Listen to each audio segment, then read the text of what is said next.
CA foundation law പേപ്പറിൻ്റെ RTP discussion ഇത് part 3 ആണ്. January 25 അറ്റംപ്റ്റ് RTPയുടെ നമ്മൾ പാർട്ട് 3 നമ്മൾ പാർട്ട്ണർഷിപ്പ് ആക്ടിനെ ഡിസ്കസ് ചെയ്യാൻ പോകുന്നു. പാർട്ട് 1 കോൺട്രാക്ട് ആക്ട് കംപ്ലീറ്റ് ചെയ്തിരുന്നു. പാർട്ട് 2 നമ്മൾ സെയിൽ ഓഫ് ഗുഡ്സ് ആക്ടും.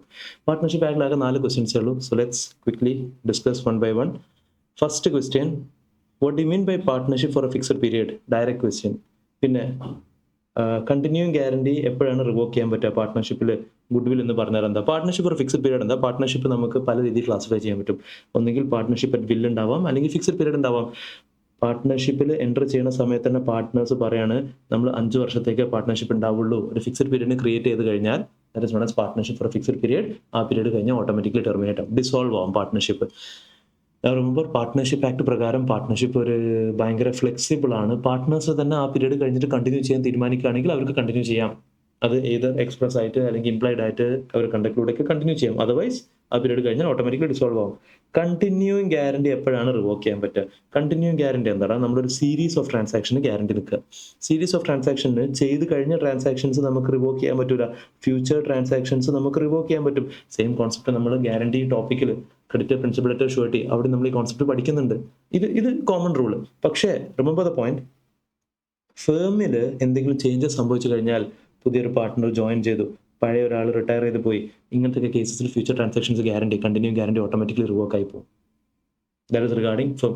ഇതേ സംഭവം സിമിലർ ആയിട്ട് നമ്മൾ ഗ്യാരണ്ടി ടോപ്പിക്കിൽ കോൺട്രാക്ട് ആക്ടിൽ section 133 creditor, principal, debtor, surety ടേംസിൽ നിങ്ങൾ എന്തെങ്കിലും മാറ്റം വരുത്താണ്, ഷുവർട്ടിന്റെ സമ്മതമില്ലാത്ത ടേംസിൽ എന്തെങ്കിലും മാറ്റം വരുത്താണ് ഷുവർട്ടി ഡിസ്ചാർജ് ആവുമെന്ന് പറഞ്ഞ മാതിരി ഇവിടെ ഫേമിൽ എന്തെങ്കിലും മാറ്റം വരികയാണെങ്കിൽ അത് ഫേമിൽ ഒരാൾ കൊടുത്ത ഗ്യാരണ്ടി ആവട്ടെ, വാട്ട് എവർ ഏത് രീതിയിലും ആവട്ടെ, ഫ്യൂച്ചർ ട്രാൻസാക്ഷൻസ് റിവോക്ഡ് ആവും കണ്ടിന്യൂ ഗ്യാരണ്ടിന്റെ കേസിൽ. ഗുഡ്വിൽ എന്ന് പറഞ്ഞാൽ എന്താ? ഗുഡ്വിൽ ആക്ച്വലി പാർട്ട്ണർഷിപ്പ് ആക്ടിൽ ഡിഫൈൻഡ് അല്ല. പക്ഷേ പാർട്ട്ണർഷിപ്പിന്റെ പ്രോപ്പർട്ടി എന്നുള്ള ടോപ്പിക്ക് പറയുമ്പോൾ അവിടെ ഗുഡ്വിൽ ഒരു പ്രോപ്പർട്ടി ആയിട്ട് ട്രീറ്റ് ചെയ്യുന്നുണ്ട്.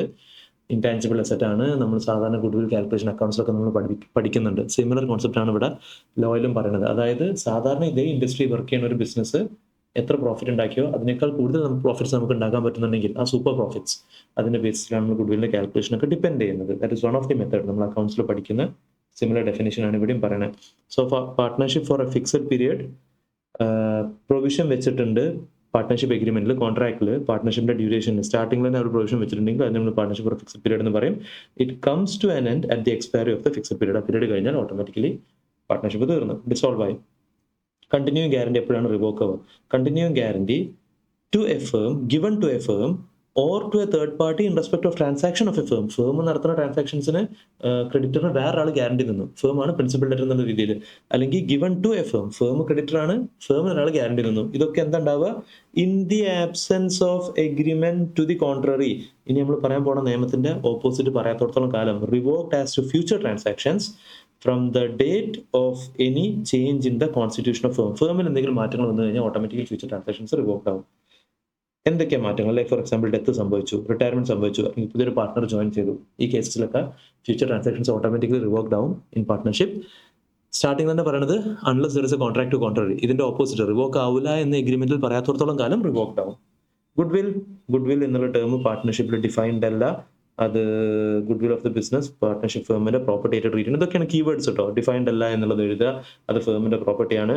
Goodwill may be defined as A value of the reputation in respect of profits expected in future over and above the normal level of profits earned by undertaking belonging to similar class of business. ഇതേ class of ബിസിനസ്സിൽ വേറൊരു undertaking ഉണ്ടാക്കുമ്പോൾ work ചെയ്യുമ്പോൾ എത്ര profit ഉണ്ടാക്കുമോ അതിനേക്കാൾ കൂടുതൽ നമ്മൾ ഉണ്ടാക്കുന്ന പ്രോഫിറ്റ്സിന് എക്സ്പെക്ടഡ് ഇൻ ഫ്യൂച്ചർ, അതിനാണ് നമ്മൾ ഗുഡ്വിൽ എന്ന് പറയാം. അപ്പൊ അത് 3 ഡയറക്റ്റ് ക്വസ്റ്റ്യൻസ് ആയിരുന്നു. Moving on. PQR formed a partnership agreement to operate motor buses along specified routes for a duration of 12 years. After operating the business for 4 years, it was observed that the business incurred losses each year. Despite this, P continue ചെയ്യാനാണ് തീരുമാനിക്കുന്നത്. Examine with reference to Partnership Act. Can P insist to continue in the business? അങ്ങനെ insist ചെയ്യാൻ പറ്റുമോ? പാർട്ട്നേഴ്സിന്റെ എഗ്രിമെന്റിൽ partnership എപ്പോൾ നിർത്തണം, എപ്പോൾ dissolve ചെയ്യണം, അതൊക്കെ എഗ്രിമെന്റിൽ എഴുതാം. ഒന്നും പറഞ്ഞിട്ടില്ലെങ്കിൽ പാർട്ട്നേഴ്സ് തീരുമാനിക്കനുസരിച്ചാണ് നമ്മൾ എപ്പോൾ ഡിസോൾവ് ചെയ്യണം എന്നുള്ളത് ഡിസൈഡ് ചെയ്യുക. അപ്പോൾ ഈ കേസിൽ ഇൻസിസ്റ്റ് ചെയ്യാൻ പറ്റുമോ ചോദിച്ചു കഴിഞ്ഞാൽ എഗ്രിമെന്റ് സ്പെസിഫിക് ആയിട്ടൊന്നും പറഞ്ഞിട്ടില്ലെങ്കിൽ യെസ്, ഇൻസിസ്റ്റ് ചെയ്യാൻ പറ്റും. If so, what options are available to Q and R? ബാക്കിയുള്ള പാർട്ട്നേഴ്സിന് ഫ്യൂച്ചറിലും പ്രോഫിറ്റ്സ് ഒന്നും ഉണ്ടാക്കാൻ ചാൻസ് തോന്നുന്നില്ല, കണ്ടിന്യൂയിങ് ലോസസ് ആണ് ഫ്യൂച്ചറിലും ഉണ്ടാവുക എന്ന് തോന്നുകയാണെങ്കിൽ this can be one of the reason for നമുക്ക് കോർട്ടിൽ അപ്ലൈ ചെയ്യാം വൈൻഡിങ് അപ്പിന് വേണ്ടിയിട്ട്. ഹു ആർ റിലക്റ്റൻറ്റ്, ബാക്കിയുള്ള പാർട്ട്നേഴ്സ് കണ്ടിന്യൂ ചെയ്യാൻ താല്പര്യമില്ല. അപ്പോൾ എഗ്രിമെൻറ്റിലൊന്നും പറഞ്ഞിട്ടില്ലെങ്കിൽ പാർട്ട്നേഴ്സ് മ്യൂച്വലി തീരുമാനിക്കുക അനുസരിച്ചാണ് ബിസിനസ് നമ്മൾ സ്റ്റോപ്പ് ചെയ്യുക. ഓർ പാർട്ട്നേഴ്സിന് വേണമെങ്കിൽ കോർട്ടിൽ അപ്ലൈ ചെയ്യാം. താല്പര്യമില്ലാത്ത പാർട്ട്നേഴ്സിന് വേണമെങ്കിൽ കോർട്ടിൽ അപ്ലൈ ചെയ്യാം ഡിസൊല്യൂഷന് വേണ്ടിയിട്ട്. This is one of the reasons for dissolution. Unit 3. Indian partnership gives a right to partners to dissolve the partnership by agreement with the consent of all the partners or in accordance with the contract. എഗ്രിമെന്റിൽ പറഞ്ഞിട്ടുണ്ടെങ്കിൽ അത് പ്രകാരം, ഒന്നും പറഞ്ഞിട്ടില്ലെങ്കിൽ നമുക്ക് വേണമെങ്കിൽ എല്ലാവരും സമ്മതത്തോടുകൂടി dissolve ചെയ്യാൻ പറ്റും. പിന്നെ court may suit of any partner may dissolve a firm on various grounds including where the business, ഒരുപാട് ഫാക്ടേഴ്സ് ഉണ്ട് കോർട്ട് ഡിസോൾവ് ചെയ്യണത്. ഏതെങ്കിലും ഒരാൾക്ക് അൺസൗണ്ട് ആയി, ബാക്കിയുള്ളവർ അപ്ലൈ ചെയ്തു, മിസ്കണ്ടക്ട് ബൈ പാർട്ട്ണർ, ഇങ്ങനത്തെ കേസസിൽ. ഓർ ഇതും ഒരു റീസൺ ആണ്. ഫ്യൂച്ചറിൽ ഒരിക്കലും നമുക്ക് പ്രോഫിറ്റ്സ് ഉണ്ടാവും തോന്നുന്നില്ലെങ്കിൽ, കണ്ടിന്യൂഡ് ലോസസിലാണ് നമ്മൾ ഓപ്പറേറ്റ് ചെയ്ത് പോകുന്നതെങ്കിൽ അതും നമുക്ക് കോർട്ടിൽ അപ്ലൈ ചെയ്യാനുള്ള റീസൺ ആണ്. In the instant case P wants to continue, Q R reluctant ആണ്. ഇതൊക്കെ ജസ്റ്റ് ക്വസ്റ്റ്യനിലുള്ള അതേ ഫാക്ട്സ് ഇവിടെ എഴുതി വെച്ചിരിക്കുകയാണ്. Here, P can insist on continuing the business if the partnership agreement does not specifically provide. P ക്ക് insist ചെയ്യാൻ പറ്റും. പിന്നെ does not specifically provide such a right to one or more of the partners, since section 40 specifies that with the consent of all the partners or in accordance with the contract, the firm can be dissolved. ഒന്നുകിൽ എല്ലാവരും സമ്മതത്തോടുകൂടി, മേലെ പറഞ്ഞ same സാധനം തന്നെ വീണ്ടും repeat ചെയ്തെഴുതാടാ. അപ്പോൾ എന്തൊക്കെ options ആണ്? ഓപ്ഷൻസ് അവരുടെ Q&R. ഒന്നെങ്കിൽ പിന്നെ പറഞ്ഞ് മനസ്സിലാക്കിയിട്ട് ഏടാ മുന്നോട്ട് പോയിട്ട് കാര്യമില്ല, ബസ് ബിസിനസ് നമ്മൾ ഇതുവരെ ലോസിലാണ്, ഇനി നമുക്ക് നിർത്താമെന്ന് പറഞ്ഞിട്ട് എല്ലാവരും സമ്മതത്തോടു കൂടി നമുക്ക് ഡിസോൾവ് ചെയ്യാൻ പറ്റും. ഓർ നിങ്ങൾക്ക് കോർട്ടിൽ അപ്ലൈ ചെയ്യാം. Q&Rഉം കോർട്ടിൽ പോയിട്ട് കോർട്ടിൽ നിന്ന് ഓർഡർ വന്നാലും ഡിസോൾവ് ചെയ്യാൻ പറ്റും. ഇൻസോൾവൻസി ഓഫ് പാർട്ട്ണറിന്റെ എഫക്ട് എന്താണെന്നുള്ളത്. പാർട്ട്ണർ ഇൻസോൾവൻ്റ് ആയി കഴിഞ്ഞാൽ എന്താ ഉണ്ടാവുക? പാർട്ട്ണർ ഇൻസോൾവൻ്റ് ആയി കഴിഞ്ഞാൽ ഇൻസോൾവൻ്റ് ആയ ഡേറ്റ് മുതൽ അയാൾ നമ്മൾ പാർട്ട്ണറായിട്ട് ട്രീറ്റ് ചെയ്യില്ല. അപ്പോൾ ഫേം ചെയ്യുന്ന കാര്യങ്ങൾക്ക് അയാൾ ലയബിൾ ആവില്ല, അയാൾ ചെയ്യുന്ന കാര്യങ്ങൾക്ക് ഫേമും ലയബിൾ ആവില്ല. നോർമലി ഇൻസോൾവൻസി ഡിസൊല്യൂഷൻ ആയിട്ടാണ് ട്രീറ്റ് ചെയ്യുന്നത്. പക്ഷേ പാർട്ട്നേഴ്സ് തമ്മിൽ മ്യൂച്വൽ അണ്ടർസ്റ്റാൻഡിംഗിന്റെ ബേസിസിൽ പറയാണ് ഒരാളെ ഇൻസോൾവൻസി ഫേമിന് ഡിസൊല്യൂഷൻ ആവില്ല എന്ന് പറഞ്ഞു കഴിഞ്ഞാൽ ആവില്ല. അതർവൈസ് നോർമലി ഡെത്തും ഇൻസോൾവൻസി ഒക്കെ ഡിസൊല്യൂഷൻ ആയിട്ട് ട്രീറ്റ് ചെയ്യുന്നത്. ആൻഡ് റിമെമ്പർ ദിസ് പോയിന്റ്, ഡെത്തിനും ഇൻസോൾവൻസിക്കും നോട്ടീസ് കൊടുക്കേണ്ട ആവശ്യമില്ല. തേർഡ് പാർട്ടി അറിഞ്ഞിട്ടില്ല എന്നാൽ ഇൻസോൾവൻ്റ് ആയ കാര്യം, കുഴപ്പമില്ല, ലയബിൾ ആവില്ല. ഇത് അയാളെ എസ്റ്റേറ്റ് ഫേം ചെയ്യുന്ന കാര്യങ്ങൾക്കൊന്നും ലയബിൾ ആവില്ല, ഇയാൾ ചെയ്യുന്ന കാര്യങ്ങൾക്ക് ഫേമും ലയബിൾ ആവില്ല. ഇൻസോൾവൻ്റ് partner cannot continue as a partner, cease to be a partner from the date of order. കോർട്ടിൽ നിന്ന് ഇൻസോൾവൻ്റ് ആണെന്നുള്ള ഓർഡർ വന്ന ഡേറ്റ് മുതൽ cease എന്ന് പറഞ്ഞാൽ stop, is no more a partner, stop. പിന്നെ എസ്റ്റേറ്റ് ഓഫ് ഇൻസോൾവൻ്റ് പാർട്ട്ണർ എന്താ പറയുക? ലയബിൾ ആവില്ല. Firm is also not liable, acts of insolvent partner. പിന്നെ സാധാരണ കേസിൽ insolvency results in dissolution, but the partners are competent to agree among themselves that adjudication of partners will not give rise to dissolution. Normally dissolution ആയിട്ട് treat ചെയ്യുക, except partners dissolution ആവേണ്ട തീരുമാനിച്ചാൽ dissolution ആയിട്ട് treat ചെയ്യൂല. Ram and Shyam partners, firm, RSN company. RSN company എന്ന് പറഞ്ഞാൽ കമ്പനിയുടെ last private limited അല്ലെങ്കിൽ ലിമിറ്റഡ് ഉണ്ടാവുക. ഇത് നമ്മൾ ചെങ്ങായിമാരെ കമ്പനി എന്ന് പറഞ്ഞാൽ ആ കമ്പനി. ഓക്കെ, ഫേമിന്റെ പേര് ലാസ്റ്റ് ഇങ്ങനെ ഉണ്ടാവുക. അപ്പൊ ആറും എസും RSN കമ്പനി എന്ന് പറഞ്ഞ ഫേമിലെ പാർട്ട്നേഴ്സ് ആണ്. ഗോപാൽ എന്ന് പറയുന്ന ഒരു റിനൗൺസ് ബിസിനസ്മാൻ, ഇവരെ കോമൺ ഫ്രണ്ടും ആണ്. രാം ഇൻട്രൊഡ്യൂസ് ഗോപാൽ. രാം എന്ത് ചെയ്ത് ഗോപാലിനെ പാർട്ട്ണറായിട്ട് ഇൻട്രൊഡ്യൂസ് ചെയ്ത് കൊടുത്ത് സുന്ദറിന്.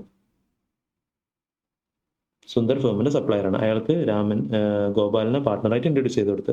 ഇത് ഏതാണ്? ആ പാർട്ട്ണർ ബൈ സ്റ്റോപ്പിൽ എന്നുള്ള കോൺസെപ്റ്റിനെ ബേസ് ചെയ്തുള്ള ടോപ്പിക്കാണ്. Gopal knowing that he is not a partner prefer to keep quiet. സാധാരണ സ്റ്റോപ്പിന്റെ കോൺസെപ്റ്റ് എന്താ പറയുന്നത്?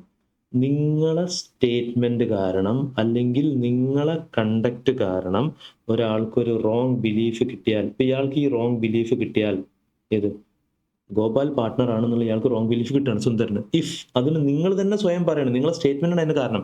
അല്ലെങ്കിൽ വേറൊരാൾ നിങ്ങൾ പാർട്ട്ണറായിട്ട് റെപ്രസെന്റ് ചെയ്യുമ്പോൾ നിങ്ങളത് ഡിനൈ ചെയ്തതുമില്ല, നിങ്ങൾ ഡ്യൂട്ടി ഒന്ന് ഡിനൈ ചെയ്യാന്നുള്ള ഇതൊന്നും ഡിനൈ ചെയ്തില്ലെങ്കിൽ ഫ്യൂച്ചറിൽ അയാൾ ഫേമുമായിട്ട് ചെയ്ത ട്രാൻസാക്ഷൻ എന്തെങ്കിലും പ്രശ്നം പറ്റിയിട്ട് അവർ ഗോപാലിനെ ലയബിൾ ആക്കാൻ നോക്കുമ്പോൾ you are being stopped from denying liability. നിങ്ങളെ ലയബിലിറ്റി ഡിനൈ ചെയ്യുന്നതിൽ നിന്ന് നിയമം നിങ്ങളെ തടയാണ്. നിങ്ങൾ ലയബിൾ ആവും. Partner by estoppel normal partner എങ്ങനെ ലയബിൾ ആവും അതേപോലെ തന്നെ നിങ്ങൾ ലയബിൾ ആവും. ഓക്കെ, അപ്പോൾ this information about Gopal being a partner of the firm was shared by Sundar to another businessman Madhav. അത് ശരി, ഇയാൾ പോയിട്ട് വേറൊരാളോട് ഈ ഇൻഫർമേഷൻ പറഞ്ഞു കൊടുത്തു. Very good question, nice. Next Sundar supply raw material. Sundar കോൺട്രാക്റ്റിൽ എൻ്റർ ചെയ്ത് സുന്ദർ റോ മെറ്റീരിയൽ കൊടുത്ത്. Okay, on credit Madhav lend 5 lakh rupees. എന്നിട്ട് മാധവും എന്ത് ചെയ്ത് ലോൺ കൊടുത്ത് 5 ലക്ഷം റുപ്യ കടം കൊടുത്ത് for a short period on the understanding that Gopal is a partner. ഇവർ രണ്ടുപേരും വിശ്വസിച്ചത് ഗോപാൽ പാർട്ണർ ആണെന്നാണ്. On due dates firm fail to discharge this liability towards both. രണ്ടാൾക്കും ഫേമിന് റീപേ ചെയ്യാൻ പറ്റിയില്ല, പൈസ കൊടുക്കാൻ പറ്റിയില്ല. Advise Gopal whether he's liable to Sundar and Madhav. സി എസ്റ്റോപ്പിൽ എന്നുള്ള കോൺസെപ്റ്റ് നിങ്ങളെ സ്റ്റേറ്റ്മെന്റ് അല്ലെങ്കിൽ നിങ്ങളെ കണ്ടക്ട് കാരണം ഡയറക്ട്ലി ആർക്കാണോ ഈ ബിലീഫ് കിട്ടിയത് അവരോട് മാത്രമേ നിങ്ങൾ ലയബിൾ ആവുള്ളൂ. അവരിഞ്ഞ് കുറെ ആൾക്കാരോട് പറഞ്ഞു നടന്നു, അതിനോടൊന്നും നിങ്ങൾ ലയബിൾ ആവില്ല. ഈ പേഴ്സണിന് ഈ റോങ് ബിലീഫ് കിട്ടാൻ, ഇപ്പൊ മാധവന് ഈ റോങ് ബിലീഫ് കിട്ടാൻ നിങ്ങൾ കാരണക്കാരനാണോ ഡയറക്ട്ലി? നിങ്ങളെ സ്റ്റേറ്റ്മെന്റ് അല്ലെങ്കിൽ നിങ്ങളെ കണ്ടക്ട് മാധവന് ബിലീഫ് കിട്ടാൻ കാരണക്കാരനാണോ? അല്ല. That is not the reason. അതുകൊണ്ട് തന്നെ ഗോപാൽ മാധവനോട് ലയബിൾ ആവില്ല, സുന്ദറിനോട് ലയബിൾ ആവും. Partner by estoppel. Anyone who by words spoken, അതായത് വേർഡ്സ് അല്ലെങ്കിൽ കണ്ടക്ട്, രണ്ട് രീതിയിലാണ് പാർട്ട്ണർ ബൈ എസ്റ്റോപ്പിൽ വർക്ക് ചെയ്യുന്നത്. ഒന്നെങ്കിൽ നിങ്ങൾ സ്റ്റേറ്റ്മെന്റ് കാരണം അല്ലെങ്കിൽ നിങ്ങൾ കണ്ടക്ട് കാരണം. റെപ്രസെന്റ്സ് ഹിംസെൽഫ്, നിങ്ങൾ തന്നെ സ്വയം റെപ്രസെന്റ് ചെയ്യാണ്. Or knowingly permits himself to be represented, നിങ്ങൾ വേറെ ആളെ പെർമിറ്റ് ചെയ്യാണ്. അയാൾ നിങ്ങൾ പാർട്ട്ണർ ആണെന്ന് പറഞ്ഞാൽ റെപ്രസെന്റ് ചെയ്യുമ്പോൾ നിങ്ങളെ തടഞ്ഞതുമില്ല, നിങ്ങൾ ഡ്യൂട്ടി നിന്ന് തടയാന്നുള്ളത്. To be a partner is liable as a partner in that firm to anyone who has on the faith of such representation given to the firm, whether the person representing himself or represented to be a partner does or does not know that the representation has reached to the person, so giving the credit.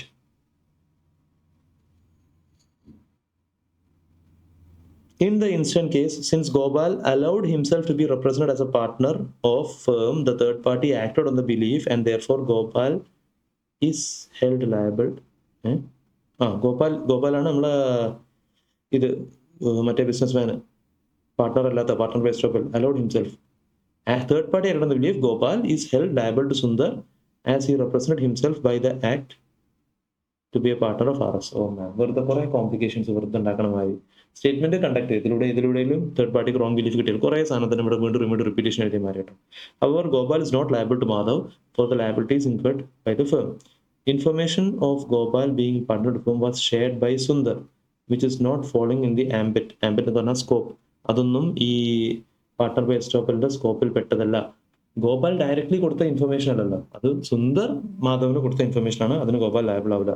Gopal is liable to Sundar, not to Madhav. That's it. We are done with 3 series. ഇനിയിപ്പോൾ നമുക്ക് ഇതില് ആകപ്പോൾ LLP ഉണ്ടാവും, company ഉണ്ടാവും. LLP, company, negotiable, Indian regulatory framework. Regulatory framework ആ ഒറ്റ question സ്റ്റാർട്ടിങ്ങിൽ. Okay.